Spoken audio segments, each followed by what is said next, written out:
Quando a gente pensa nesse contexto, surgem alguns desafios muito claros para nós, que é o desafio de para quem é que a gente vai falar de felicidade quando somos chamados como discípulos de Jesus, e se somos chamados como discípulos de Jesus, para quem é que a gente vai comunicar essa felicidade.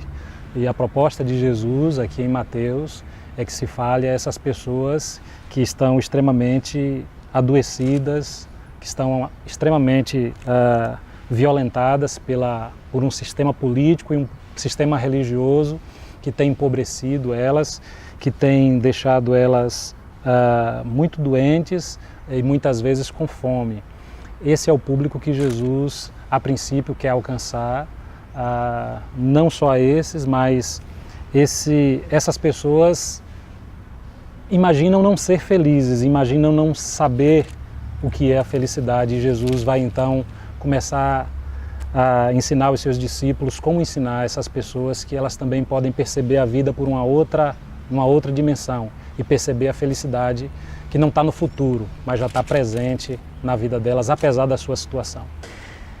A partir desse contexto que Jesus coloca para nós, as bem-aventuranças que a gente viu numa outra oportunidade, a gente pode agora chegar ao texto das bem-aventuranças, lembrando que Jesus está especificamente falando para a gente desprovida, gente que pensa a sua própria vida e não se entende como feliz, porque não está no palácio, porque não se percebe dentro do sistema religioso, se vê como excluído e de fato estão.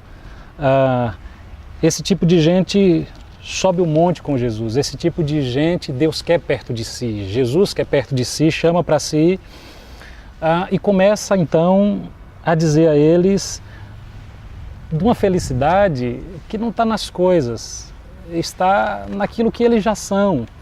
Talvez seja importante para a gente pensar essa felicidade proposta por Jesus, porque muitas vezes, assim como aquelas pessoas, seja por causa do sistema político, seja pela culpa do pecado e a gente se sentir distante de um sistema religioso, o fato é que muitas vezes também nos sentimos entristecidos, nos sentimos infelizes e distantes de Deus porque não conseguimos atender a essa expectativa, seja ela política ou religiosa, não nos enquadramos nas pessoas que têm as coisas.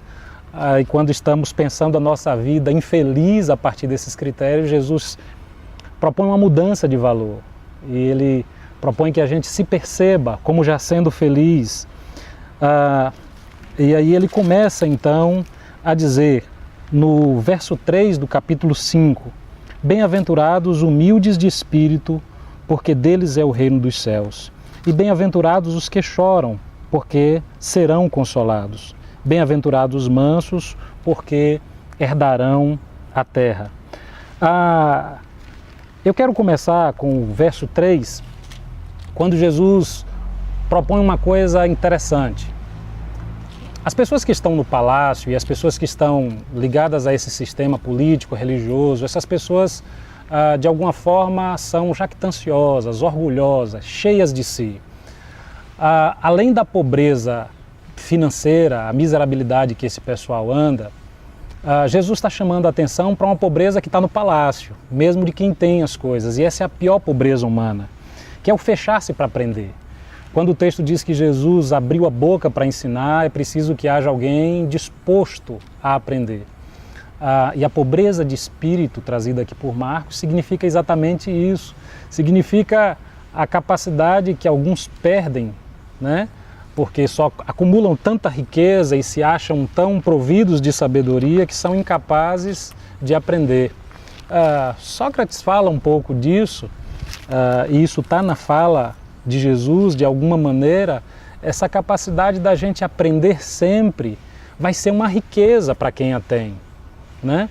Quando a gente se fecha a possibilidade de aprender, a gente está fechando a possibilidade de acessar essa felicidade que é plena para nós. Por isso, bem-aventurados os que são pobres de espírito, os que deixaram o orgulho de lado, os que não se encheram previamente, mas estão prontos para ouvir o que o Filho de Deus tem a falar sobre felicidade. Jesus muda o foco, Jesus muda, e agora ele está tentando mostrar que eles também são felizes. Eles não precisam esperar ter alguma riqueza, não precisam esperar alcançar alguma posição, como muitas vezes é a nossa expectativa de felicidade, mas eles já são, e eles podem começar a desfrutar dessa felicidade, de ter esse espaço no coração para ouvir o que o Filho de Deus tem a dizer, essa humildade de quem quer aprender com Jesus. Mas bem-aventurados também são os que choram. E aquele povo é um povo que está sofrendo, que está chorando. É muito difícil para a gente imaginar que alguém que chora seja feliz ou consiga carregar de alguma forma a felicidade. Jesus está tentando ensinar exatamente a esse povo sofrido que há alguma coisa mais importante do que sorrir ou do que contar vantagem pelo que se tem. Quando a gente não tem e a gente chora, a gente tem alguma coisa que é impagável, que dinheiro nenhum pode realmente adquirir, que é o consolo de Deus. O consolo de Deus só acontece na vida de quem tem a franqueza, a coragem de não depositar a sua confiança nas coisas, nos sistemas, mas tem a sua vida inteira diante de Deus. Mas bem-aventurados também são os mansos, porque herdarão a terra. Bom, aqui um contraste interessante, porque manso naquele tempo não tem terra, manso perde terra. Você precisa ser valente, você precisa ser corajoso, você não pode ser uma pessoa que não tenha essa disposição de lutar pelo que você quer. E Jesus está dizendo, há uma terra mais significativa, há um tesouro mais significativo, há uma posse mais interessante, e essa posse a gente adquire a partir da mansidão.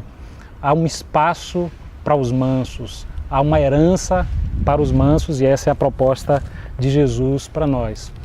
Bom, o que Jesus está propondo para esse povo é uma perspectiva diferente do que seja felicidade.